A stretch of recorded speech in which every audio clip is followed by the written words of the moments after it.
Today I am going to teach you our new tense, present continuous tense. First of all, we must have to understand what is present continuous tense. सबसे पहले तो हमें ये पता होना चाहिए कि present continuous tense है क्या. So we are going towards its definition. Definition is when we are in the middle of the action in present, we use present continuous tense. यानी जब हम मिडल ऑफ द एक्शन होते हैं present में, यानी कोई काम जब हम कर रहे होते हैं और मिडल ऑफ द एक्शन होते हैं प्रेजेंट में, तो वो होता है प्रेजेंट कॉन्टिन्यूस का टेंस. ओके, मैंने आपको यहाँ पर 3 पॉइंट्स आपको नज़र आ रहे होंगे, जहाँ पर मैंने फर्स्ट पॉइंट पे लिखा हुआ है स्टार्टिंग पॉइंट, सेकंड है हमारे पास middle point and third point है हमारे पास एंडिंग पॉइंट. इन 3 पॉइंट्स को समझने की यहाँ पर ज़रूरत है. जैसा मैंने आपको कहा कि जब हम मिडल ऑफ द एक्शन होते हैं, तो मैं आपको इन पॉइंट्स पे समझाऊंगी कि हम मिडल ऑफ द एक्शन कब होते हैं. जिस तरह मैंने आपको टेंस पढ़ाना स्टार्ट किया, मैंने बोलना शुरू किया, ठीक है, तो जब मेरा एक एक्शन स्टार्ट हुआ तो मैं कौन से पॉइंट पे हूँ? स्टार्टिंग पॉइंट पे. ठीक है, फर्स्ट पॉइंट हमारा जो स्टार्टिंग पॉइंट है, जब भी आपका कोई एक्शन, कोई काम, कोई मूवमेंट, कोई हरकत स्टार्ट होती है तो वो कौन से पॉइंट पे होती है? स्टार्टिंग पॉइंट पे होती है. ठीक है, मैंने टेंस पढ़ाना शुरू किया, आप लोगों ने लेक्चर सुनना शुरू किया. मैंने जब पढ़ाना शुरू किया तो मैं स्टार्टिंग पॉइंट पे थी, आप लोगों ने लेक्चर सुनना शुरू किया, आप लोग भी स्टार्टिंग पॉइंट पे हैं. ठीक है, अभी भी मैं आपको प्रेजेंट कॉन्टिन्यूस का टेंस पढ़ा रही हूँ, बोल रही हूँ, यानी मैं कौन से पॉइंट पे हूँ? मिडल ऑफ द एक्शन हूँ. यहाँ पर एक्शन क्या है? कंटिन्यू है. ठीक है, और आप लोगों ने जब लेक्चर सुनना शुरू किया तो आप स्टार्टिंग पॉइंट पे थे, और अभी भी आप लेक्चर सुन रहे हैं, तो आप कौन से पॉइंट पे आ चुके हैं? मिडिल पॉइंट पे. और हम सुन कब रहे हैं? प्रेजेंट में. ठीक है, तो जब हम प्रेजेंट में होते हैं और मिडल ऑफ द एक्शन होते हैं, यानी हमारा एक्शन स्टार्ट हुआ होता है और अभी कंटिन्यू होता है, जारी होता है, अभी वो रुका नहीं होता, तो हम मिडल ऑफ द एक्शन होते हैं. और जब प्रेजेंट में मिडल ऑफ द एक्शन कोई एक्शन परफॉर्म हो रहा होता है या कोई काम हो रहा होता है, तो वो टेंस कहलाता है प्रेजेंट कॉन्टिन्यूस का टेंस. ठीक है, आप इस टेंस का जो वर्ड है कॉन्टिन्यूस, आप इस वर्ड से ही अंदाज़ा लगा सकते हैं कि वर्ड कंटिन्यू का मतलब होता है कोई काम या कोई चीज़ जारी रखना. ठीक है, तो प्रेजेंट कॉन्टिन्यूस से ही आपको अंदाज़ा हो जाएगा कि प्रेजेंट में किसी काम का जारी होना, कंटिन्यू होना, ये है present continuous. And when we are in the middle of the action, जब हम कोई काम जारी रख रहे होते हैं और हम मिडल ऑफ द एक्शन होते हैं, तो और वो भी प्रेजेंट में, तो हमारा ये कहलाएगा प्रेजेंट कॉन्टिन्यूस का टेंस. ठीक है, जो थर्ड पॉइंट है उसका कंसर्न हमारे प्रेजेंट कॉन्टिन्यूस के टेंस से नहीं होता. हमारा जब मेरा लेक्चर ख़त्म हो जाएगा, जब मैं आपको पढ़ाना ख़त्म कर दूंगी, आपका लेक्चर सुनना ख़त्म हो जाएगा, तो वो हमारा पॉइंट हो जाएगा एंडिंग पॉइंट. लेकिन हमारा मिडल ऑफ द पॉइंट इस वक्त मेन हमारा पॉइंट है, जिसको हमने समझना है कि जहाँ पर हमारा एक्शन कंटिन्यू होता है और हमारा यहाँ पर काम जारी होता है. ठीक है, एंडिंग पॉइंट का प्रेजेंट कॉन्टिन्यूस के टेंस में कोई काम नहीं होता. यकीनन यहाँ पर आपको ये डेफिनेशन समझ में आ गई होगी कि जब हम मिडल ऑफ द एक्शन होंगे तो वो प्रेजेंट कॉन्टिन्यूस होगा. Here are helping verbs. Helping verbs इसके हैं is, am, are. And form of verb हम यूज करेंगे फोर्थ फॉर्म, यानी ing फॉर्म. उर्दू साइन इसके हैं रहा है, रही है, रहे हैं, रहा हूँ, रही हूँ, रहे हो. ठीक है, अच्छा, now where do we use is? We use is with he, she, it, any singular name, यानी he, she, it, any singular name के साथ हमने जो हेल्पिंग वर्ब यूज करना है वो is यूज करना है. और आप लोगों को ये बात पता है कि I के साथ हमेशा हम हेल्पिंग वर्ब यूज करते हैं am का. उसके बाद हमारे पास थर्ड हेल्पिंग वर्ब है are. are के साथ हम जो सब्जेक्ट्स यूज करते हैं वो है you, we, they. Plural name, plural name means कोई 2 या 2 से ज़्यादा नाम. तो इनको आप, ये चीज़ें आपकी फिंगर टिप्स पे होनी चाहिए कि आपको अगर कहा जाए कि हम कहाँ इस यूज़ करते हैं, तो आप फ़ौरन से कहें he, she, it, any singular name. Am कहाँ यूज़ करते हैं? आई. और आर कहाँ यूज़ करते हैं? You, we, they, any plural name. ठीक है, तो ये यहाँ तक आपको हेल्पिंग वर्ब्स बता दिए. अब यहाँ पर हमारे पास नेक्स्ट है फॉर्मूला. फॉर्मूला आप लोग देखिए, हमारी फॉर्मेशन फॉर्मूले की इसी तरीके से जैसे प्रीवियस टेंसेस में भी थी, इसी तरीके से इसमें भी फॉर्मेशन होती है कि पॉजिटिव यानी असर्टिव या अफर्मेटिव जो आपका टेंस होगा उसमें आपका फॉर्मूला इसी तरीके से होगा कि सबसे पहले सब्जेक्ट से स्टार्ट होगा, उसके बाद helping verb is, am, are according to subject, यानी इज, एम या आर हमने किसके साथ क्या यूज करना है वो अकॉर्डिंग टू सब्जेक्ट आपने डिसाइड करना है, ठीक है। उसके बाद fourth form and then object. Next हमारे पास नेगेटिव टेंस होता है, इसकी फॉर्मेशन भी इसी तरीके से है कि हम सब्जेक्ट से स्टार्ट करते हैं, is, am, are according to subject put करना है। इसको नेगेटिव करने के लिए हम नॉट का यूज करते हैं, then fourth form and last में ऑब्जेक्ट। थर्ड हमारे पास आ जाता है हमारा सिंपल क्वेश्चन यानी इंटेरोगेटिव क्वेश्चन। आप लोगों को मैंने प्रीवियस टेंस में भी जब लेक्चर दे रही थी तो मैं आपको बता रही थी कि जो हमारा इंटेरोगेटिव क्वेश्चन होता है उसको इंटेरोगेटिव करने के लिए हम हेल्पिंग वर्ब का यूज़ करते हैं, हेल्पिंग वर्ब की मदद लेते हैं और हेल्पिंग वर्ब को स्टार्टिंग में पुट करके हम क्वेश्चन बनाते हैं। यानी इज, एम, आर से स्टार्ट करना है और वो अकॉर्डिंग टू सब्जेक्ट हमने पुट करना है, उसके बाद सब्जेक्ट, फिर उसके बाद फोर्थ फॉर्म, देन हमने ऑब्जेक्ट और लास्ट में क्वेश्चन मार्क मस्ट है। फोर्थ हमारे पास फॉर्मूला है नेगेटिव इंटेरोगेटिव का। यकीनन ये भी क्वेश्चन है और नेगेटिव क्वेश्चन है, तो वो भी हमने क्वेश्चन किस तरह से स्टार्ट करना है कि इज, एम, आर का यूज करना है, उसके बाद सब्जेक्ट, देन नॉट लगा के उसको नेगेटिव बनाना है क्वेश्चन को, और फिर fourth form and then object. यहाँ तक तो आपको एक चीज़ मैंने समझाई कि हमारा प्रेजेंट कॉन्टिन्यूअस का टेंस होता क्या है, हेल्पिंग वर्ब्स क्या है, फॉर्म ऑफ वर्ब क्या है, उर्दू साइन वगैरह क्या है, ठीक है। एक चीज़ इसमें मैं बहुत इंपॉर्टेंट आपको बताना चाहूँगी कि यहाँ मैंने आपको उर्दू साइन लिख के दिए, रहा है, रही है, रहे हैं, रहा हूँ, रहे हो। चले, ये तो जिन सेंटेंसेस के एंड में आपको उर्दू साइन मिलेंगे वो तो आप रिकग्नाइज कर लेंगे कि ये प्रेजेंट कॉन्टिन्यूअस का टेंस है, लेकिन प्रेजेंट कॉन्टिन्यूअस का टेंस हमें कुछ और भी बताता है। वो किस तरह से बताता है कि इस टेंस को आप जब भी ट्रांसलेट करोगे, जब भी आपको ट्रांसलेशन आएगी तो आपने इसके सेंटेंसेस को सोचना है। जिस तरीके से मैंने आपको पॉइंट्स बताए थे कि हमारा एक एक्शन स्टार्ट होता है तो हम स्टार्टिंग पॉइंट पे होते हैं, और जब वो एक्शन अभी भी वो एक्शन जारी होता है, वो एक्शन ख़त्म नहीं हुआ होता, तो हम मिडल ऑफ द एक्शन होते हैं, ठीक है। तो इसके अकॉर्डिंग रहा है, रही है, तो चले आपको समझ में आ जाएगा। अब एक चीज़ है, अगर मैं कहूँ कि बिल्ली मेज पर बैठी हुई है, बिल्ली मेज पर बैठी हुई है, अब इस सेंटेंस में आपको कहीं पर भी रहा है, रही है, रहे हैं नजर नहीं आएगा। बिल्ली मेज पर बैठी हुई है, ये लास्ट सेंटेंस।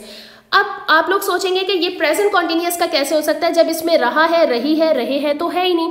तो एक चीज इसको आप सोचने की जरूरत है। इसको किस तरीके से सोचना है कि बिल्ली आई, ठीक है, बिल्ली आकर मेज पर बैठी, तो वो जब बैठने का इसका एक पॉइंट था वो थी स्टार्टिंग पॉइंट। जब वो आकर मेज पर बैठी वो था स्टार्टिंग पॉइंट, ठीक है।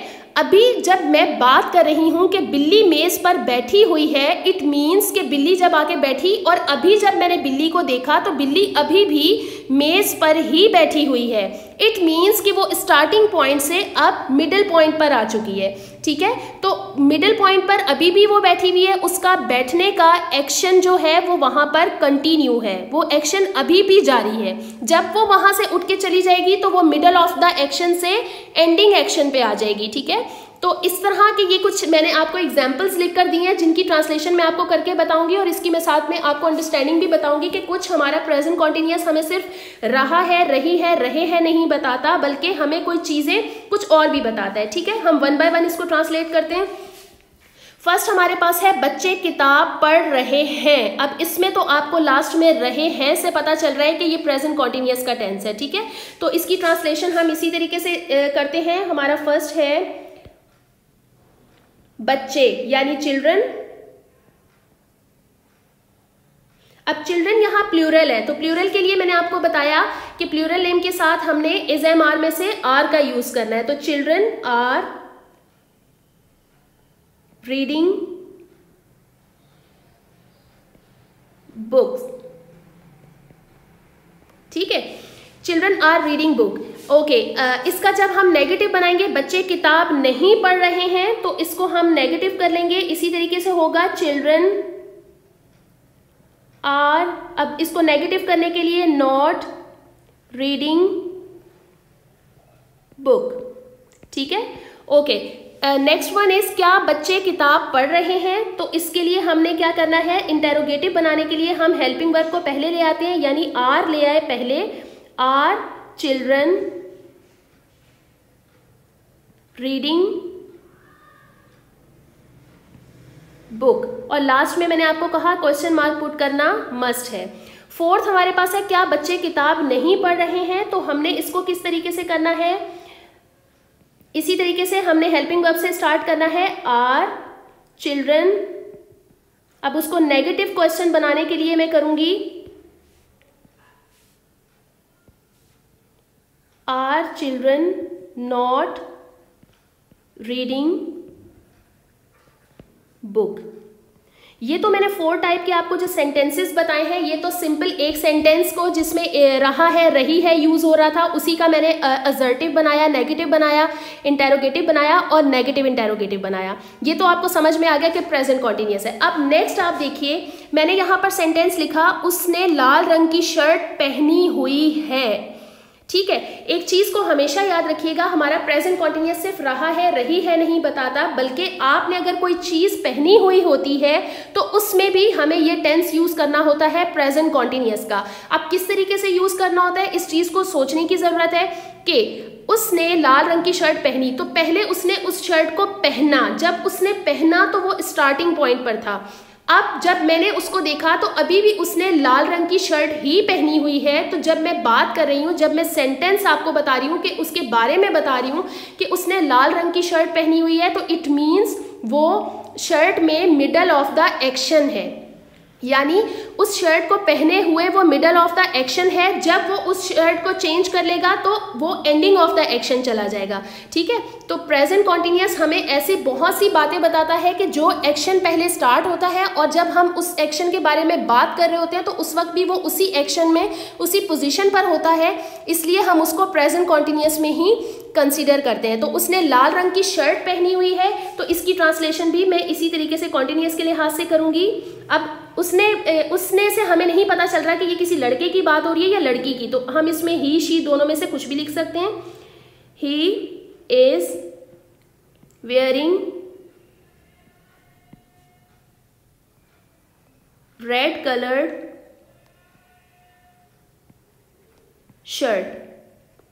ठीक है, he is wearing red coloured shirt, तो ये इसकी ट्रांसलेशन होगी और ये कहलाएगा प्रेजेंट कॉन्टिन्यूअस का टेंस। इसी तरीके से अगर मैं कहूँ बूढ़ा शख्स बस स्टॉप पर खड़ा हुआ है, अब इस सेंटेंस को सोचने की जरूरत है कि बूढ़ा शख्स बस स्टॉप पर आया, आकर खड़ा हुआ। ठीक है, उसके बाद वो बस स्टॉप पर खड़े होकर बस का इंतजार कर रहा है। अब जब मैंने उस शख्स के बारे में आपके सामने बयान किया तो मैंने देखा कि वो अभी भी बूढ़ा शख्स बस स्टॉप पर खड़ा हुआ है, यानी जिस पोजीशन पर वो स्टार्टिंग पॉइंट पर आया था अभी भी उसी पोजीशन पर है। इट मीन्स कि वो middle of the action in present है। ठीक है, तो मैंने आपको कहा बूढ़ा शख्स बस स्टॉप पर खड़ा हुआ है, तो इसको भी हम प्रेजेंट कॉन्टिन्यूअस के लिहाज से ट्रांसलेट करेंगे कि the old man is standing at bus stop. ठीक है, ये भी हमारा प्रेजेंट कॉन्टिन्यूअस का टेंस हो जाएगा। लास्ट हमारे पास है बिल्ली मेज पर बैठी हुई है। इस सेंटेंस को मैंने आपके सामने एक्सप्लेन कर दिया था सबसे पहले ही कि बिल्ली आकर मेज पर बैठी, जब वो बैठी तो वो उसका स्टार्टिंग पॉइंट था। अब जिस पोजीशन पर वो बैठी हुई है अभी भी वही पोजीशन है, बैठने का ही अमल है। तो मैं जब आपको बताऊंगी बिल्ली के बारे में तो मैं उसकी जब पोजीशन बता रही हूँगी तो क्या होगा कि वो उसी एक्शन में होगी, तो मैं मिडल ऑफ द एक्शन उसको कंसीडर करूंगी कि बिल्ली मेज पर बैठी हुई है, तो ये प्रेजेंट कॉन्टिन्यूअस का ही टेंस है। तो इसको हम इसी लिहाज से करेंगे, the cat is sitting on the table. तो ये हमारा प्रेजेंट कॉन्टिन्यूअस का टेंस बन जाएगा।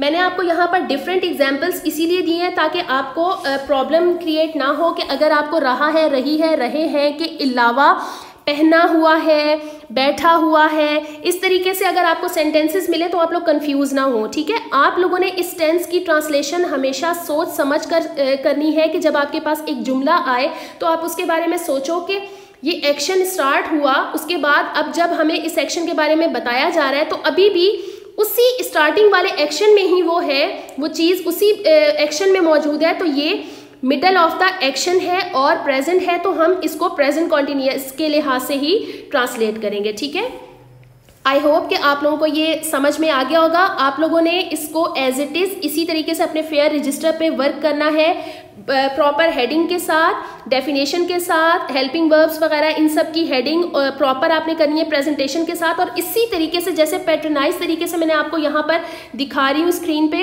इसी तरीके से आप लोगों ने अपने फेयर रजिस्टर पे वर्क करना है, एग्जाम्पल्स भी लिखनी है और उसके बाद न्यू पेज पर आपने होमवर्क की हेडिंग डाल के ट्रांसलेट द फॉलोइंग सेंटेंसेस लिखने हैं। और उसके बाद आपको ये 10 सेंटेंसेस दिए गए हैं, इन सेंटेंसेस की आपने ट्रांसलेशन करनी है। ठीक है, आई होप कि आप लोगों को